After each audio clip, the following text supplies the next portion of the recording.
반갑습니다, 여러분. 게시탐정 장전도사입니다. 기대하시던 외계인과 UFO 두 번째 이야기, 천사 대 외계인이라는 제목입니다. 성경 속에서도 과연 외계인과 UFO가 나올까? 본 게시탐정은 모세와 에스겔도 UFO를 목격했고, 스가랴 선지자가 목격한 날아다니는 두루마리, 그리고 여자가 탑승해 있는 날아다니는 에바, 즉 바구니가 UFO가 아닐까라는 생각을 했었습니다. 그리고 하나님과 천사들이 아브라함과 점심 드시러 오셨을 때 아브라함이 쉽게 하나님을 알아매시는 것도, 롯이 소돔에 찾아온 천사들을 보자마자 어서옵쇼 하고 알아매시는 것도 어쩌면 하나님과 천사들이 우주복을 입고 헬멧을 쓰고 산소통을 맨 그런 우주인 모습이어서가 아닐까 생각하기도 했습니다. 그러니까 보자마자 대뜸 알아보죠. 소돔 사람들도 뭐 각자가 주민들 얼굴 다 외우고 있지 않은 이상 그 천사들이 낯선 사람인지 아닌지 어떻게 알아요? 근데 걔네들도 보자마자 낯선 사람들인 줄 알아챈 것은 그런 참사를 하고 있었기 때문이 아니었을까 저는 생각한 겁니다. 게다가 천사들이 소돔 사람들의 눈을 멀게 한 것도 일시적으로 시력을 잃게 하는 광선 장치를 사용했던 것이고, 말하자면 맨인 블랙처럼 틱 뭐 이런 거예요. 소돔과 고모라가 무너진 것도 롯 가족들을 피신시킨 후 핵폭발을 일으켜 박살내버린 것이라는 추측을 하기도 했습니다. 보세요. 그때 내가 돌이키고 눈을 들어 보았더니 날아가는 두루마리가 보이더라. 그가 내게 묻기를 내가 무엇을 보느냐 하기에 내가 대답하기를 내가 날아가는 두루마리를 보니 그 길이가 20큐빗이고 그 너비가 10큐빗이니이다 하였더라. 스가랴 5장 1절 말씀. 아마 이거 정말 모르시는 분들 많을 거예요. 소선지서는 통상 집중해서 안 읽기 때문에. 대략 길이가 10m, 너비가 5m 되는 UFO라고 해석할 수 있어요. 다음. 내가 말하기를 그것이 무엇이니까 하니 그가 말하기를 이것은 나가는 에바니라 하더라. 에바가 바구니입니다. 그가 또 말하기를 이것이 온 땅에 퍼진 그들의 모양이니라. 보라, 납 한 달란트가 들어 올려졌으며 이것이 에바 가운데 앉은 한 여인이라 하더라. 스가랴서 5장 6, 7절 말씀. 이게 말이 좀 어려운데 일단 계속 읽을게요. 그때 내가 내 눈을 들어보니 보라, 두 여인이 나오고 그들의 날개들에는 바람이 있으니 이는 그들이 황새의 날개 같은 날개들을 가졌습니다. 또 그들이 땅과 하늘 사이로 에바를 들어올리더라. 스가랴 5장 9, 10, 11절 말씀. 그때 내가 나와 말하던 그 천사에게 말하기를 이들이 그 에바를 어디로 옮기나이까 하였더니 그가 내게 말하기를 신할 땅에 그것을 위해 집을 지으려 함이라. 그것이 완성되리니 거기 그녀의 기초 위에 세워질 것이니라 하였더라. 스가랴서 5장 10, 11절 말씀. 이게 뭔 소리냐면요, 바구니 모양의, 그러니까 UFO는 바구니 모양인데 그 UFO 해치가 납으로 돼 있어. 뚜껑이. 거기에 여자 외계인이 딱 앉아있고 UFO가 비행해가지고 신할 땅, 즉 바빌론 땅에 있는 비행접시 활주로 내지 우주센터로 날아가는 게 아닐까라고 저는 생각했었습니다. 본 게시탐정은 홍수 이전에 마귀들이 인간 여성들을 유린하여 네피림을 낳게 하고 홍수 이후에도 그런 일이 있었다고 말씀드린 적 있죠? 아닌 게 아니라 진짜 홍수 이후 가나안에 네피림 후손들인 거인들이 있는 게 뽀렷이 성경에 나옵니다. 이미 홍수로 인해서 초고대 과학 문명이 모조리 소멸당한 이후에 과연 노아의 가족들로부터 새롭게 시작된 신인류가 어떻게 홍수 이전의 초고대 과학 문명과 그 역사에 대해 눈치를 끌고 자신들의 신화, 기록, 유적과 유물에 남길 수 있었을까 하는 데 대한 대답은 의외로 쉽게 나옵니다. 일단 노아의 직계 가족들은 자기들이 그것을 피해서 일단 도망친 입장이기 때문에 기록 안 했을 거라니까. 하지만 이제 몇 세대가 지나면서 이제 퍼지면서 가나안을 위시한 그렇게 다시 배도한 무리들이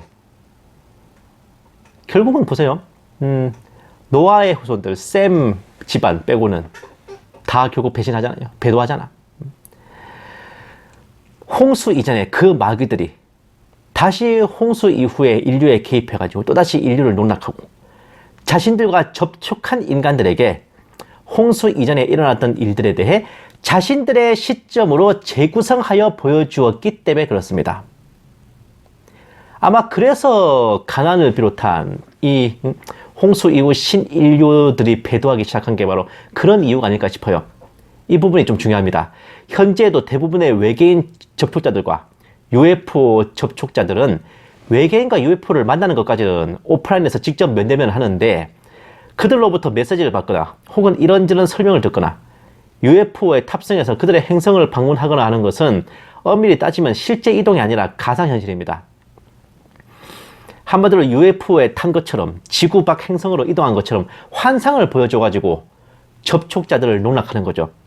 본 게시탐정은 홍수 이후 신인류들에게 외계인들이 이런 방법으로 홍수 이전의 초고대 과학 문명의 모습에 대해 보여줬다고 생각합니다. 그러니까 눈깔 디비져가지고 배도하지. 본 게시탐정은 처음에 홍수 이전의 외계인들이 다시 홍수 이후에 접촉했다는 것에만 집중해가지고 마치 홍수 이전의 초고대 과학 문명이 다시 재건된 걸로 너무 논리를 비약했거든요. 그 결과 가나안의 철병거는 비행접시가 되고 바벨탑은 마인드 컨트롤 타워로 생각하는 오류를 범하고 말았었습니다. 그러나 명백한 사실은 홍수 이후에 다시 외계인들과 인간의 접촉과 네피림 출산까지는 됐는데 초고대 과학 문명은 두 번 다시 재건되지 못했다는 겁니다. 왜냐하면 홍수로 인해 과학 문명의 인프라가 모조리 제거되고 소멸됐기 때문에 그렇습니다. 아무리 지식이 있어도요, 인프라가 없다면 답 없습니다. 만약 바벨탑이 마인드 컨트롤 타워고 철병가가 비행접시라면 제가 지난 시리즈에서 설명드렸듯이 그 마인드 컨트롤 타워와 비행접시를 서포트하는 다른 유물들도 발굴돼야 됩니다. 공장, 발전소, 컴퓨터 등등. 그런데 그런 것은 하나도 없이 마인드 컨트롤 타워와 비행접시만 딸랑 있다는 것은 어림도 없는 소리죠. 작금 초고대 과학 문명 신봉자들이 가장 생각하지 못하는 실수가 바로 이런 겁니다. 유명한 게임인 스타크래프트의 배경 스토리를 봐도요, 지구에서 우주의 행성 개척을 위해 추방당한 테란의 조상들이 중간에 우주선이 불시착해 가지고 다른 행성에 착륙합니다. 그 우주선에 자기들이 사용할 충분한 물자와 온갖 장비 연장을 다 가져왔고 그것이 매우 비옥한 행성이었음에도 우주선 다시 개발하는데 60년이 걸렸다는 얘기가 나와요. 하물며 아무것도 없이 빈손 맨주먹으로 아무것도 안 남은 허허벌판에서 다시 시작하는 거면 진짜 노답 중에 노답입니다. 흔히 홍수 이전의 초고대 과학 문명이 외계인에 의해 전수됐다는 생각을 하지만 본 게시탐정이 밝혔듯이 가인의 후손인 두발 가인 때에 이미 동철로 기계를 만드는 수준이었고 아담과 이브의 창조에서부터 외계인들이 오기까지 근 1500년 가까운 세월 동안 어느 정도의 기술 문명이 구축되고도 남을 상황이었습니다. 외계인들은 이미 구축되어 있는 과학 문명 위에 내려와서 핵폭탄을 비롯한 온갖 파괴적인 무기들을 만들 기술을 전수했다고 보는 게 더 정확하지 않을까 싶어요. 홍수 이후에도 마찬가지로 외계인들이 인간 여성과 혼혈해서 네피림을 만드는 짓은 했지만 홍수 이전처럼 과학 문명이 발달되지 못한 이유가 바로 여기에 있을 것 같습니다. 그럼 인간들 자체적으로는 왜 과학 기술을 발전 못 시켰을까? 바벨탑 사건으로 일단 인류의 언어가 갈려나가는 바람에 홍수 이전처럼 전 인류가 통합돼서 문명을 발달시킬 수가 없었고 과학 문명을 발달시킬 만큼 시간이 흐르기도 전에 신할왕 아브라멜과 엘라만 그돌라오멜이 일으킨 중동전쟁으로 네피림 부족들이 한바탕 쓸려나가고 모세의 출애굽으로 한바탕 쓸려나가고 이어서 여호수아의 7년 전쟁으로 개발살이 난 후에 다윗의 토벌로 완전히 네피림 잔당들이 몰살당하고 말았던 겁니다. 하나님께서 물로 심판하지 않는다 하셨기에 인간의 칼을 동원해서 집요하게 네피림 무리들을 쳐부셔버리셨죠. 이걸 보면 짐작가시겠지만요. 홍수 이전에 그렇게 네피림들이 신과 영웅 행세하며 거들먹거릴 수 있었던 건 이미 있던 과학 문명을 흡수하고 자신들의 지식과 힘으로 한층 더 높은 수준의 위력을 보였기 때문인데 홍수 이후에 그런 과학 문명의 배경이 없이 자신들도 똑같이 창과 칼을 들고 싸우는 마당에서는 쪽수로 위로 밀어붙이는 인간들에게 대책 없이 박살나는 모습을 보입니다. 쪽수에 장사 없고 다구리에 만렙 없다는 게 확실히 진리죠.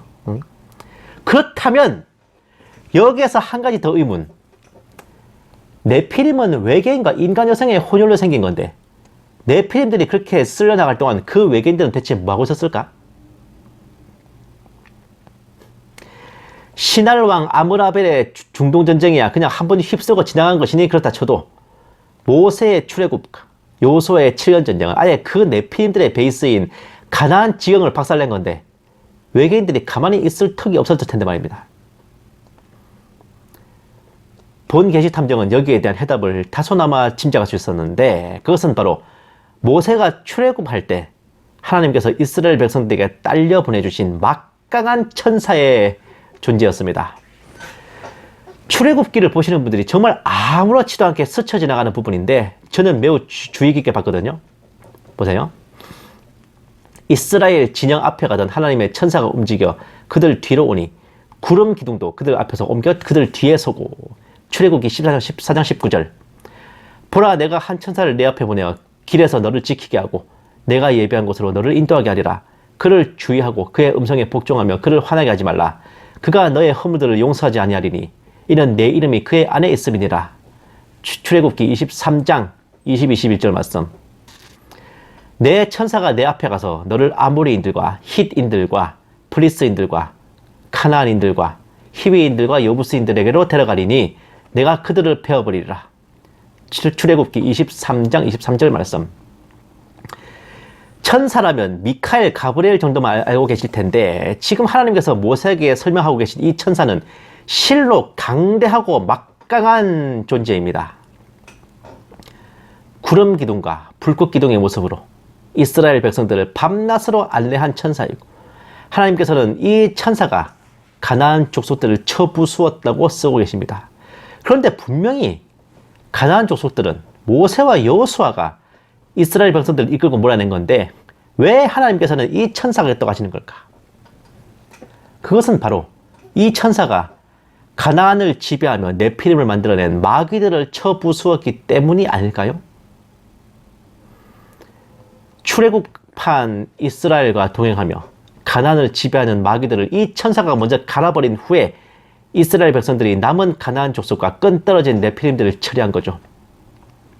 이런 예는 옛 단군교 교주였던 김혜경 목사의 간증 주여 사탄의 왕관을 벗었나이다 에서도 볼 수 있어요. 하나님께서 박수무당이던 그를 강권적으로 회개시키기 전에 어떻게 하셨냐?